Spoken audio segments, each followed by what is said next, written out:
どうも皆さんこんにちは、リチャード中野です。今日はですね、瞑想のやり方についてお話をしていきたいと思います。瞑想といってもですね、いろんな種類があるわけですが、特に僕が好きな座禅の方法ですね。仏教の座禅ですね。それのやり方を中心にお話ししていきたいと思います。他の瞑想の種類としてはですね、例えばマインドフルネス、心理学の自律神経訓練法、あとは自分の内面を見つめ続ける内観法、ヨガ、あとは気候法、あとは写経ですね、とかもあります。あとは針を縫い続けるとか、編み物、マンダラ塗り絵。これオランダのシュタイナー教育とかで使われてるやつですね。あとはちょっとスピリチュアル系によっていくと、チャクラヒーリングとかっていうのもありますけども、そういった、ものに全て共通するのは、リラックスすることだったりとか集中力を高めるっていうことではあるんですけれども、それぞれ、趣旨だったりとかやり方、効果なんかがちょっとずつ、違ってきています。その辺はね、おいおい、お話ししたいと思うんですけれども、今回は特に僕が好きな座禅のやり方、説明したいと思います。瞑想の種類っていうのはね、今お話ししたようにいろいろあるんですけれども、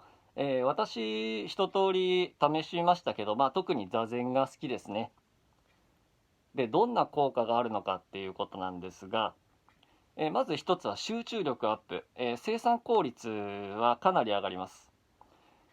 リラックスするというのもあるんですけれども、どちらかというとクールに覚醒しているような状態ですね。で、あとはストレス解消。で、あとは、今いろいろ不安を感じている人も多いと思うんですけども、不安を和らげる効果というのがあります。で、不安もそうなんですけれども、感情のコントロール、怒りとか悲しみ、イラつきといったものを、抑えるという効果もあります。というのも座禅というのは、瞑想全般そういうものは多いんですけれども、自分の中に起こる感情だったりとか、自動思考って言われるような勝手に出てくる、あとは仏教の世界だと想念なんて言い方もしますね。こういったものを客観視して、自分の感情を引きで見る訓練というところが大きいです。これによって、自分の感情をコントロールすることができるようになります。では実際に始めていきましょう。まず最初のステップなんですが、感謝をすることです。これ別にスピリチュアルな話をしたいわけじゃなくてですね、何かに感謝している状態っていうのは非常に精神衛生的にいいんですね。脳内でもそういった安定させるホルモンが分泌されます。で、感謝する対象なんですけれども、これ別にですね、大げさなことじゃなくてもいいです。例えば両親とか友達とか今の環境っていうようなものでももちろんいいですし、そういうものがあるのはそれはそれで素晴らしいと思うんですけども、特に思いつかねえっていう人は、例えば今寝るベッドがあるとか、雨風しのげる屋根があるとか、今日天気がいいとか、そういうことで全然構いません。で、あって当たり前のものってね、ないので、これはものの見方のコントロールというか視点を変える、そうですね、NLP とかだとリフレーミングっていう言い方したりしますけども、そういった、ことです。では続いてステップ2、足を組んでいきます。で、この時にこういった枕ですとか2つに折った座布団とかでもいいです。少しお尻の高さを上げると体が安定します。で、こんな感じでお尻を乗せまして、片方の足、反対側の太ももの付け根に持ってきます。こうですね。で、もう片方の足、これを逆側の太ももの付け根に乗せる。お尻と両膝、この3点で体を支えるようなイメージです。で、もし足がしびれちゃうようであれば、半座っていうんですけど、片方の足をですね、この上に乗せてる足の下にこうやって潜らせる、こういったやり方でも構いません。これもきついっていうのであれば、もういわゆる普通のあぐらですね。両方足を下に入れるこのあぐら、これでもいいと思います。今回は正式なやり方でやっていきます。はい、このように体を安定させまして、で、上半身ですが骨盤から頭頂まで線が通っているような感覚、上から糸でつられているような形ですねを意識してみてください。背筋を少し伸ばしてみてください。そうしましたら次、手、これですね、片方の手にもう片方の手を乗せて親指を軽く触れるぐらいに合わせます。でこれをここのおへその下3センチあたりのところ、ここに乗せちゃっていいんですけど、で組みます。丹田ってやつですね。このような姿勢になります。これが基本姿勢になるんですけれども、ステップ3、準備運動をします。この背骨がまっすぐな状態をキープしたまま手を両膝の上に乗せます。そして大きく体を左右に揺らしていきます。でだんだん振り幅を小さくしていって、本当はもうちょっと長くやってもいいです。このように、振り子のようにですね、こう、やじろべえのようにともいいですね。このように戻していって、最後に元の姿勢に戻ります。ステップ4、元の姿勢に戻ったら、両手を合わせて、息を一息吐き切ります。口から、ふー。そうしましたら、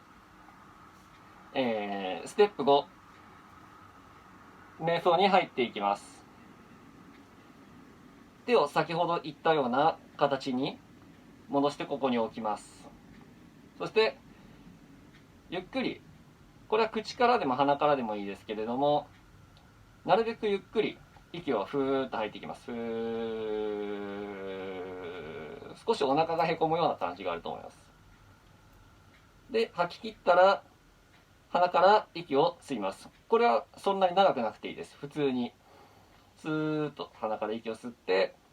でまた息をなるべく長く、腹式呼吸で吐いていきます。ゆっくりですね。ふー。人間はですね、息を吐くときに副交感神経、リラックスする神経ですねが優位になって、息を吸うときに交感神経、興奮する方の神経が優位になるという性質があります。なので息を長く吐くことによってリラックスした状態に近づけていくという理屈でもあると思いますね。であとはこれを繰り返すんですけれども、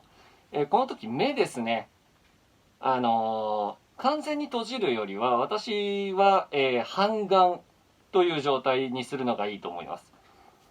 目を半分開いて、でちょっと下の方の前の下の方を、特に焦点どこにも合わせずにぼんやり見る、というようなやり方です。仏像とか見てみるとですね、目が半分開いてると思うんですよね。あれは仏教的にはそれが正しい、目の置き方というふうにされています。これはですね、目をつぶってしまうと頭の中に映像が出てきちゃうんですね。イメージをしやすくなってしまうんで、それを、しないように半分だけちょっとだけ目を開けて、映像が頭に浮かばないようにするというやり方になっています。でこの体勢で呼吸を繰り返していくんですけれども、その時の、肝心なポイントですね。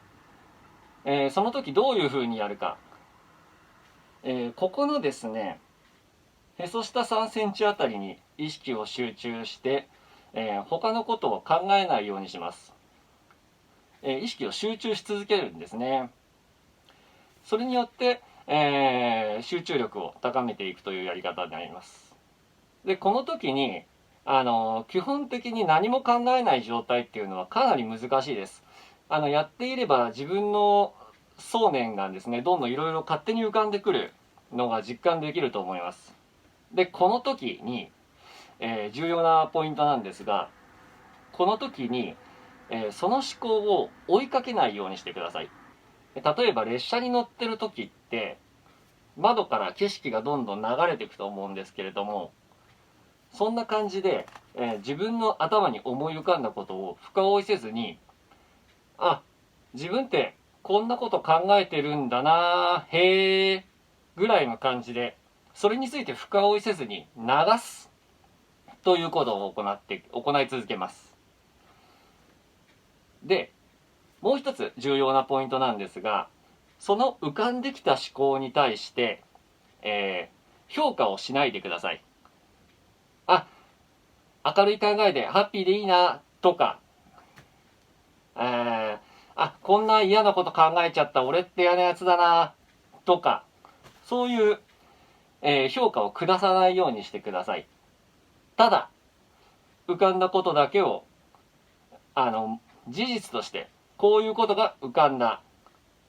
へえそうなんだ、じゃあさようなら、こういった形で、受け流し続けます。意識はここに集中したまま、さっきの長く吐いて普通に吸うという呼吸を繰り返します。最初はですね、5分ぐらいでも結構疲れるかもしれません。これはですね、自分が気持ちいいところまでの時間でいいと思います。これもね、重要なことなんですけども、座禅は苦行ではないので、楽しんでやることが大事かなと思います。でですね、長くなってきて、だいたいマインドフルネスとかで言われているのは30分以上やると効果的だとか言われてますけれども、もちろん5分とかなんなら10秒ぐらいやるだけでも結構効果があったりするので、これはお好みで自分がやってみたいレベルまでやってみたらいいんじゃないかなと。ただ30分以上ですね、実際続けてみると結構その意識の状態が切り替わってきたりとか、そういった別次元の体験が現れ始めたりするので、そこまで行ってみるのもなかなか面白いと思いますよ。で、終わる時なんですけれども、瞑想終わりました。そうしましたらですね、また体を揺らします。こういうふうに手を置いて、でさっきは大きい動きからだんだん小さくして戻していったんですけれども、今度は小さい動きからだんだん大きくして体をほぐしていきます。こんな感じですね。振り子だったりやじろべえだったりのような感じです。ここに一本芯が通っているような感じで、背骨は伸ばしたまま、左右に揺すっていきます。で終わったら足を解いて、最後に一息吐いて、これで終了です。はい、どうでしたでしょうか。座禅のやり方を今回は説明させていただきました。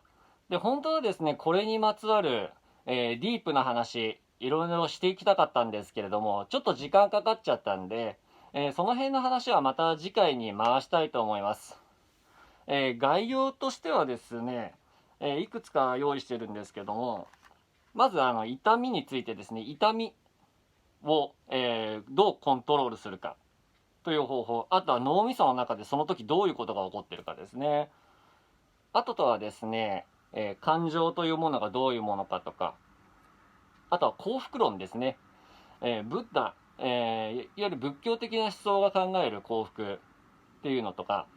あとはそのギリシャ哲学の、人たちでですね、禁欲派と快楽主義派っ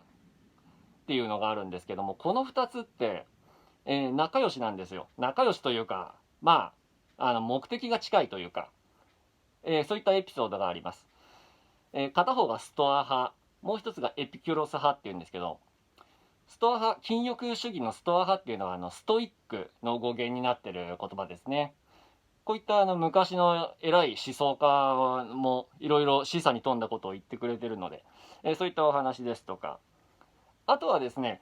瞑想によって得られるトランス状態で、どういったことが起こるか、自我の拡大、自分とそれ以外の境目が曖昧になっていく状態だったりとか、